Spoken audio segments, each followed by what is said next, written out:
Napansin ko na halos magkalapit na ang mukha namin. Nagkatitigan pa kami nito. Magkasabay pa kaming napalunok at napakurap. Bumalik lang kami sa katinuan nung marinig ko ang mahinang pagtikhim ni Tita Mabel. That's enough. Let's continue eating. May panunukso sa tinig na wika ni Tita Mabel. Agad namang humiwalay sa akin si Marcus at bumalik sa upuan nito. Napansin ko pa na nawalan ito bigla ng kibo. Pagkatapos naming kumain ng tanghalian ay nagsimula ng magpaalam sa amin si Tita Mabel. Nagulat pa ako nung yumakap ito sa akin at bumulong. I like you for my son, Iha. Po? Tanong ko pa kay tita pero nginitian lang ako nito at tinapik sa balikat. Alam mo, Iha, hindi bagay ang suot mo ngayon sa'yo. Sabi ni Tita Mabel, kaya napatingin ako sa suot ko ngayong damit na pangkatulong. Natawa naman ako ng mahina. Sa tingin ko nga po, tita. Sang-ayon ko naman. Natawa rin ng mahina si tita. Napatingin ito bigla kay Sir Marcus na ngayon ay nasa likuran ko. What, Mom? May inis sa tinig na tanong naman ng binata sa mami nito. Bakit hindi kayo mag-shopping, Marcus? Bilhan mo siya ng mga damit na babagay sa kanya. Suhestyon ng ina nito kay Sir Marcus. Nakaramdam naman ako ng tuwa sa sinabi nito. What are you talking about, Mom? She's just a maid and I can't do that. Inis na sagot naman ng binata. Lihim ako napairap sa sinabi nito. Alam ko naman na hindi ito pumapayag sa gusto ng mami nito. Halata ko naman yun sa tono pa lang ng boses nito. Don't degrade her, son, because of her status. I didn't teach you that way. May disgusto sa boses na sabi ni Tita Mabel. Napabuntong hininga naman si Sir Marcus. I'm sorry, Mom, but I'm too busy to do shopping. Malumanay ang boses na sagot ng binata sa mami nito. But that's my order, Marcus. I have to go. Sabi pa ni tita bago ito naglakad papunta sa kotse nito. Tinanaw na lang namin ni Sir Marcus ang pag-alis ng ginang. Narinig ko pa ang pagbuntong hininga ni Sir Marcus. Nang mawala na sa paningin namin si tita ay bumaling naman ng tingin sa akin si Sir Marcus. Napansin ko na masama ang tingin nito sa akin. Bakit, sir? Mamimili na po ba tayo ng damit ko? Nakangiting tanong ko pa dito. Napakunot noon naman nito. Kainis. Asik lang nito sa akin bago ako nito nilampasan para pumasok na sa loob ng bahay. Sinundan ko naman ito ng masamang tingin. Iminonstra ko pa sa kamay ko sa likod nito na para bang gusto itong suntukin. Gusto ko talaga itong suntukin dahil sa kasungitan nito. Hindi ko inasahan na muli itong lilingon kaya naman nabigla ako nung bigla itong tumingin sa akin. Nagulat ako lalo na't nakahaya pa ang mga kabuo ko sa likuran nito. Pilit akong ngumiti dito at ikinaway ang mga kamay. Gusto mo ba akong suntukin? Seryosong tanong sa akin ng binata. Sunod-sunod naman ang ginawa kong pag-iling habang nakangiti. Hindi, sir. Ang totoo niyan, gusto lang kitang yakapin, sir. Wala sa sarili na sagot ko. Napansin ko na natigilan bigla si Marcus at doon ko lang napagtanto ang binitiwan kong salita. Natigilan ako bago natatarantang umalis sa harapan ng binata. Biro lang yun, sir! Pahabol ko pa sa sinabi ko bago tuluyang iniwan si Sir Marcus na masama na naman ang tingin sa akin. Sa bahay ako ni Carlo napunta matapos kong takasan ang musungit kong amo. Si Carlo ay ang kapitbahay namin ni Sir Marcus na naging kaibigan ko na rin. Mabait naman ito kaya nga nakapalagayan ko ito ng loob. Tinuturuan din ako nito minsan ng mga bagay-bagay kaya naman kahit papano ay may dumadagdag sa aking kaalaman. Hindi ko maiwasan na hindi mapakunot noo habang pinagmamasdan si Carlo na masayang tumatawa habang nanonood sa TV. Hindi ko kasi maintindihan kung ano nakakatuwa sa pinapanood nito, lalo na't mga alien ang salita ng mga ito. Bakit ba yan ang pinapanood mo, Carlo? Alam mo naman na hindi ko naiintindihan yan eh. Reklamo ko kaya naman napatingin ito sa akin. Sobrang gwapo ni Carlo, kaya naman ang sarap pagmasdan ng mukha nito. Umakbay pa ito sa akin dahilan para mapangiti ako. Nakaupo kami ngayon sa sofa habang nanonood ng TV. Why? Para masanay at matuto ka sa English, Marimar. Sagot nito na ikinangiwi ko. Matuto? Wala nga ako naiintindihan eh. At sumasakit lang ang ulo ko at saka hindi ko na ituloy ang sasabihin ko dahil bigla na lang may kumatok sa pintuan. Sabay pa kaming napatingin ni Carlo doon. Tuloy, bukas yan. Sabay pa nasigaw namin ni Carlo kaya nagkatawanan pa kami pareho. Nasa isip namin ni Carlo na baka delivery na yun ng pagkain na in-order namin kaya naman pinapatuloy na namin. Ito rin ang isang dahilan kung bakit gustong gusto ko ditong magtambay sa bahay ni Carlo sa tuwing matatapos ang trabaho ko. Ang sarap kasi dito kumain at ang saya rin nakasama ni Carlo. Hindi katulad ng masungit kong amo. Natigilan pa ako ng pagbukas ng pintuan ay si Sir Marcos ang nakita ko. Napansin ko na napatingin ito sa braso ni Carlo na nakaakbay pa rin sa akin. Napakunot noo pa ito pero binaliwala ko na lang yun. Nginitian ko pa ito ng ubod tamis. Anong ginagawa mo dito, Sir Marcos? Ikaw ang dapat kong tanungin yan, Marimar. Anong ginagawa mo dito? Seryosong tanong nito sa akin. Bumaling ang tingin ko sa kung saan-saan. Ngumiti ako pagkatapos. Nakaupo sa sofa, sir. Nakatingin sa'yo at nakikipag-usap. Sagot ko naman dito, dahilan para mapabuga ito ng hangin. Such a headache. Let's go home. May trabaho ka pa. Sabi pa nito, pero hindi ako kumilos. Tapos na, Sir Marcos, ang gawain ko. Sagot ko naman dito, dahilan para samaan ako nito ng tingin. Bakit ba? Meron ka pang gagawin. Let's go. May diin sa boses na sabi nito. Napakunot noon naman ako. Napaisip naman ako bigla ng malalim. Sinimulan kong isipin ang mga gawain na posible kong nakaligtaan. Wala na talaga, Sir Marcos eh. Tapos ko na po lahat. Nakangiting sagot ko sa binata. Matapos kong maisip na wala talaga akong iba pang gagawin. Sinisigurado ko naman kasi na tapos ko na ang lahat ng gawain ko bago tumambay dito sa bahay ni Carlo. Bakit ba ang dami mong sinasabi, Marimar? I'm your boss and I know what you have to do. Meron pa akong ipapagawa sa'yo. Nawawalan na ng pasensya na sabi sa akin ng binata. Ano po bang ipapagawa niyo sa akin, sir? Tanong ko naman dito. Napansin ko na napabuntong hininga ang binata. Naramdaman ko naman ang paglapit ng labi ni Carlo sa mitenga ko dahilan para makiliti ako. Mukhang galit na siya, Marimar. Umuwi ka na muna. Kita na lang ulit tayo.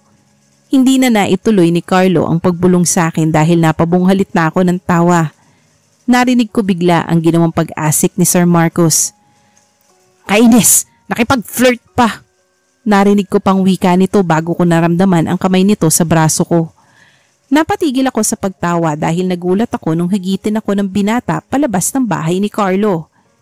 See you later, Marimar! Narinig ko namang pahabol ni Carlo bago ako tuluyan nakalabas sa bahay nito.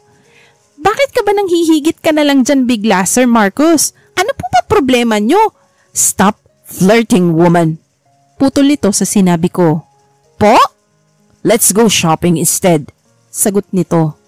Napatingin ako bigla sa kamay nito na ngayon ay sa kamay ko na pala nakahawak. Magkasalikop na ngayon ang mga palad namin. Napalunok na lang ako habang nagpapatangay dito. Pinasadahan ni Sir Marcos ang kabuuan ko nung makalabas ako mula sa fitting room. Hindi ko maiwasan na hindi mapangiti habang umiikot sa harapan ng binata para makita nito ang damit na napili kong isuot. Sa mall ang kinahantungan namin ni Sir Marcos matapos ako nitong higitin palabas ng bahay ni Carlo. Hindi nga ako makapaniwala na dadalhin ako dito ng binata para mamili ng mga damit ko. Ang buong akala ko kasi ay ayaw ko nitong bilhan ng mga damit. Ano kaya nakain ni Sir Marcos? Wika ko sa sarili. Stop turning around, woman. It makes me dizzy. Reklamo ng binata habang nakakunot noo. Napatigil naman ako sa ginagawa kong pag-ikot sa harapan nito. Nahahalata ko na kanina pa masungit sa akin si Sir Marcos. Po, hindi ba bagay sa akin, sir? Tanong ko dito habang napapatingin sa suot ko ngayong pulang damit na hapit sa katawan ko. Nagustuhan ko yon dahil lumabas doon ang magandang hubog ng aking katawan. Pwede bang disenteng damit ang kunin mo? You're not even my secretary to wear that kind of clothes. Choose clothes that will fit your work. Wika nito pero napamaang lang ako. Napaasik na naman si Sir dahil sa pagkainis nito sa akin. Napasimangot na lang ako dahil nagsisimula na rin akong makaramdam ng inis dito. Ang sabi nito sa akin kanina ay kunin ko yung mga damit na gusto ko pero kapag ipinapakita ko naman dito at tinatanong ito kung bagay ba sa akin yung damit, ay laging masamang tingin ang isinasagot nito. Ano ba kasalanan ko sa lalaking to? Hibang ka ba? Kumuha ka ng damit na babagay sa trabaho mo, Marimar. Yung magmumukha kang tagalinis at katulong. Don't wear clothes that will reveal your beauty. Wika pa nito. Hindi ko naintindihan ang huli nitong sinabi dahil salitang alien na naman ang ginamit nito. Sa palagi ko naman na hindi na naman magandang salitang yun, kaya mabuti na rin na hindi ko naintindihan. Nakaramdam ako lalo ng pagkainis. Inilibot ko ang aking paningin sa paligid para maghanap ng damit na sinasabi nitong bagay sa akin. Agad naman ako nakakita ng isang lalaki na agad ko namang nilapitan. Naramdaman ko naman ang pagsunod ng tingin sa akin ni Sir Marcus. Hindi ko na lang ito pinansin. Kuya, pwede po ba paalis po niyang suot mong damit? Magalang na tanong ko doon sa lalaking nilapitan ko. Naglalampaso ito ngayon ng sahig ng mall. Mukhang nagulat pa yung lalaki sa bigla kong pagsulpot dahil bahagya itong lumayo sa akin. Pinasadahan pa ng lalaki ang kabuuan ko pagkatapos. May katandaan na yung lalaki. Nakaramdam ako bigla ng awa. Iha, ang ganda mong bata. Hindi naman tama na sa edad kong ito'y pag-interesan mo pa ako. Maghanap ka na lang ng lalaking pwede mong lapitan, Iha. Katulad ng lalaking yun. Sabi ni Manong na ikinamaan ko. Ano na naman sinasabi nitong si Manong? Siya na lang ang pag-interesan mo, Iha. Dagdag pa nito na may itinuro sa may likuran ko. Sinundan ko naman ang tingin ang tinuro ni Manong. Naramdaman ko ang pamumula ng aking pisngi nung malingunan ko si Sir Marcus. Agad kong binawi ang tingin dito at nalakihan ng mata si Manong. Manong, mali po kayo nang iniisip ha. Hindi ko po kayo pinag-iinteresan no. Gusto ko lang po kasi talaga kunin yung suot nyo pong damit. Kailangan ko daw kasi magmukhang tagalinis sabi ng amo ko. Saka amo ko po yung itinuturo nyo. Hindi ko po yun pwedeng mahalin. Paliwanag ko kay Manong. Pero pinagtawanan lang ako nito. Dahilan para mapakunot noo ako. Ay sus, Iha. Huwag ka na mahiya. Kung gusto mo ang isang tao, lapitan mo na agad.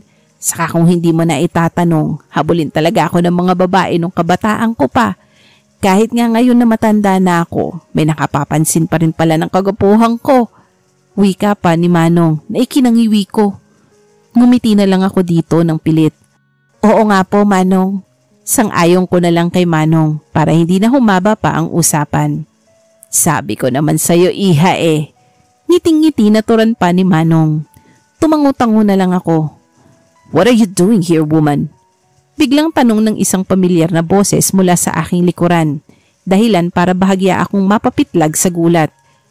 Kayo pala, sir? Bungad ko kay Sir Marcus nung lingunin ko ito.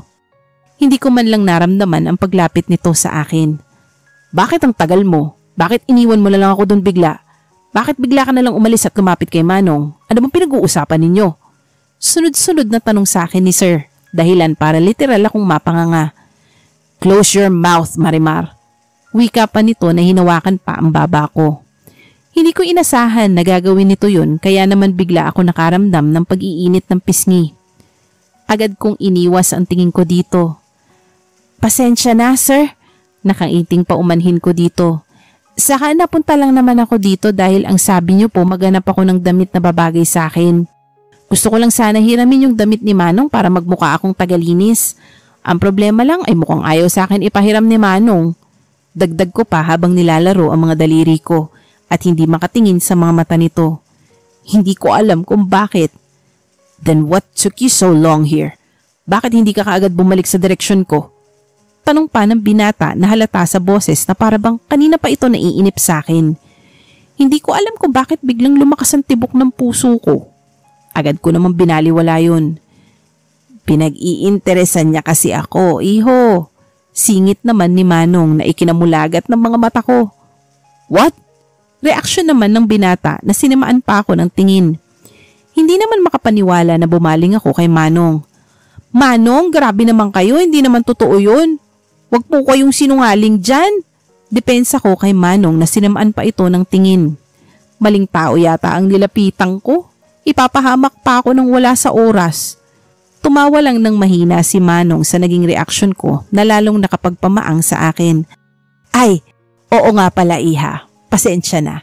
Hindi nga pala ako, kundi siya. Dagdag pa ni Manong na itinuro pa si Sir Marcus. Nakaramdam ako bigla ng sobrang pagkahiya lalo na nung tumingin sa akin si Sir Marcus. Kumunot noo pa sa akin ang binata. Sunod-sunod naman ang ginawa kong pag-iling. What do you mean, Manong? Baling naman ni Sir Marcos kay Manong na hanggang ngayon ay tumatawa pa rin. Wala, iho. Sige, itutuloy ko na itong paglilinis ko. Sa susunod ay babawasan ko na lang ang kagapuhan ko para wala na sa aking ma-in love. Sagot naman ni Manong na iniiwas na ang tingin sa amin ni Sir Marcos. Agad din itong bumalik sa ginagawa nito. Ako naman ay nagsimula ng maglakad palayo sa binata. Saan ka pupunta, Marimar? Narinig ko pang sigaw sa akin ni Sir Marcos, pero hindi ko na ito pinagkaabalahang lingunin. Aalis na! Tutal wala namang bagay sa akin sa mga damit dito. Pasigaw rin na sagot ko dito. Narinig ko pa ang pagsalita nito. Nagulat pa ako nung maramdaman ko na nasa tabi ko na ito at mas nagulat pa ako nang maramdaman ko ang paghawak nito sa kamay ko para ipahawak sa akin ang mga bag na hawak nito kanina. Napatigil ako sa paglalakad at napatingin sa binata. Ano po mga ito, sir? Tanong ko dito. Mga damit na isinukat mo kanina. Sagot nito na ikinamaang ko. Hindi ako makapaniwala na bibilhin nito mga isinukat kong damit kanina. Napatingin ako sa mga paper bag na ipinahawak nito sa akin. Sobrang dami ng mga yun. Hindi ko napigilan ng mapangiti. Salamat, sir. Ang akala ko po hindi bagay sa akin. Nakangiting panong ko pa sa binata habang hindi pa rin makapaniwala. Nagsimula ng maglakad si sir dahilan para malampasan na ako nito. Everything you tried on fits you. Narinig ko pang sagot ni Sir Marcos. Kahit hindi na yun malinaw sa pandinig ko dahil medyo malayo na ito sa akin. Napapangiting bumaling na lang ako sa mga pinamili ng binata para sa akin. Nagsimula na rin akong sumunod dito. May pag-asa kayang ma-in love ang binata sa kanyang kasambahay? Abangan sa susunod.